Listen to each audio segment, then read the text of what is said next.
Welcome to my YouTube channel Vikas Sir Accountancy Amritsar.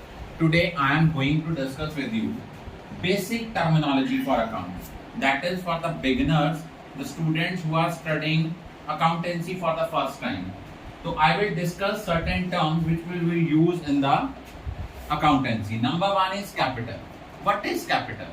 Capital का मतलब होता है बच्चे बिजनेसमैन बिजनेस को स्टार्टअप करने के लिए जो इनिशियल इन्वेस्टमेंट बिजनेस में इन्वेस्ट करता है उसको हम बोलते हैं कैपिटल। ड्राइंग्स क्या होती हैं? ड्राइंग्स का मतलब होता है जो बिजनेसमैन बिजनेस से पर्सनल पर्पस के लिए पैसा विड्रॉ करता है उसको हम ड्राइंग्स बोलते हैं। फिर आता है गुड्स। क्या होती हैं? गुड्स का मतलब होता है कि जिन चीजों में हम डील करते हैं उनको गुड्स कहते हैं। फॉर एग्जाम्पल ऐसे स्वानी मोटर्स वाले हैं, उनका काम है गाड़ियां बेचना और गाड़ियां खरीदना, तो उनके लिए गाड़ियां कार्स क्या हैं? गुड्स। सपोज आपका कपड़े का काम है, आप कपड़ा खरीदते हो बेचते हो, वो आपके लिए क्या है? गुड्स। एक होता है स्टॉक। स्टॉक का मतलब क्या होता है कि साल के एंड में जो गुड्स आपकी नहीं बिकी, unsold portion of the goods dealt in, that is termed as stock. For example आपका गाड़ियों का शोरूम है, 31 मार्च को आपके पास 10 गाड़ियां नहीं बिकती, तो वो आपका क्या है? स्टॉक। परचेज, जो चीजें आप खरीदते हो for the purpose of resale, that is termed as purchase. Sales का मतलब है जो चीजें आपने किसी को ट्रांसफर की हैं, किसी को दी हैं for the purpose of earning profit, that is termed as sales. Purchase return या रिटर्न इनवर्ड क्या होता है कि जिनसे हम गुड्स खरीदते हैं, अगर हम उनको गुड्स वापस करते हैं, अगर वो अप टू द मार्क नहीं है, अप टू द स्पेसिफिकेशन नहीं है, उनको हम बोलते हैं परचेज रिटर्न या रिटर्न आउटवर्ड। Why outward? क्योंकि इस केस में गुड्स हमारे से जा रही हैं, that is why we use the term outward. उसके बाद नेक्स्ट आता है सेल्स रिटर्न या रिटर्न इनवर्ड।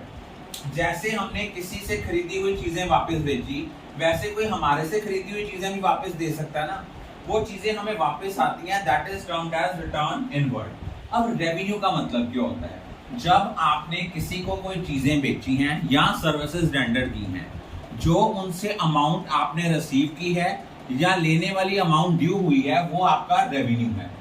एक्सपेंस का मतलब क्या होता है? जो अमाउंट आपने खर्च की है लेकिन इसका बेनिफिट शॉर्ट टर्म के लिए मिलेगा। फॉर एग्जाम्पल गाड़ी में पेट्रोल है, जितनी गाड़ी चलाओगे उतना पेट्रोल लगेगा।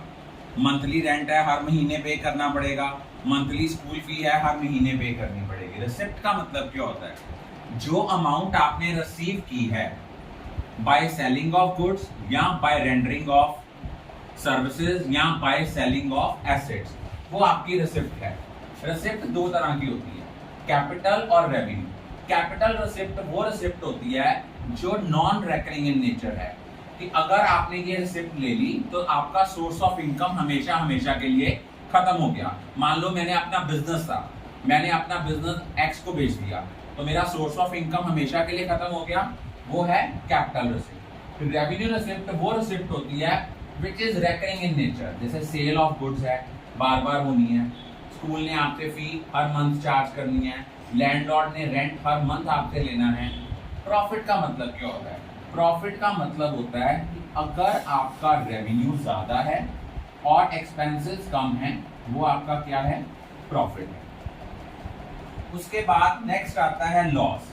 रिवर्स, कि अगर एक्सपेंसेस ज्यादा हैं और रेवेन्यू कम है, then it will be loss. Bad debt, for example आपके किसी से पैसे लेने वाले ड्यू हैं बट वो इंसॉल्वेंट हो गया, ही डिनाइड टू पे यू दैट अमाउंट, तो उस अमाउंट को हम क्या बोलते हैं? Bad debt. ये हमारा लॉस है। बैड डेट रिकवर्ड मीन कि जो आपने किसी से पैसे लेने थे उसने डिनाई कर दिया लेकिन बाद में वो आपको दे रहा है, वो हमारी इनकम है, उसको बोलते हैं बैड डेट रिकवर्ड। अब एसेट्स का मतलब क्या होता है? एसेट्स का मतलब होता है जो खर्चा हमने किया लेकिन उसका बेनिफिट हमें कई सालों तक मिलता रहा, वो एसेट्स है। ये दो तरह के होते हैं, करंट और नॉन करंट। करंट एसेट्स कौन सी होते हैं? जिनका बैलेंस चेंज हो जाता है with in a period of 12 months. For example stock आज आपके पास 10 लाख का है, कल को कम या ज्यादा भी हो सकता है। Cash in hand, cash at bank. Non current assets होते हैं जो आप लॉन्ग टर्म के लिए बाय करते हो, जिनका बेनिफिट आपको लॉन्ग टर्म के लिए मिलता है। तो इसमें आगे फर्दर टाइप्स आती हैं टेंजिबल एसेट्स। टेंजिबल एसेट्स होते हैं जिनको आप टच कर सकते हो, देख सकते हो, फील कर सकते हो। इनटेंजिबल जिनको आप टच नहीं कर सकते, देख नहीं सकते, लाइक गुडविल, पेटेंट, किसी चीज को बनाने का फॉर्मूला या ट्रेडमार्क। एक होते हैं वेस्टिंग एसेट्स जिनकी वैल्यू एग्जॉस्ट हो जाती है with usage. For example oil well है, सारा ऑयल एक्सट्रैक्ट कर लिया, वैल्यू जीरो हो गई, वो वेस्टिंग एसेट्स हैं। एक होते हैं फिक्टिशियस एसेट्स जो नाम के एसेट्स हैं, ना तो वो रियलाइज हो सकते हैं कैश में, उनका बेनिफिट हम एक्सट्रैक्ट कर चुके हैं। For example heavy advertisement expenses या loss on issue of debentures, उसको हम लोग बोलते हैं फिक्टिशियस एसेट्स। अब उसके बाद एक टर्म आता है गेन। गेन का मतलब क्या होता है? गेन होता है अगर आपने किसी एसेट को बेचा, एसेट को बेचने से जो आपको फायदा मिल रहा है, जो आपको बेनिफिट मिल रहा है, उसको गेन कहते हैं। अगर गुड्स बेचते हो, उसको बेचने से जो बेनिफिट मिलता है वो क्या है? प्रॉफिट। और उसके बाद वो आपका गेन क्या है? गेन मीन कि when we get any benefit on selling of any asset, that is termed as gain. I think all of you are clear about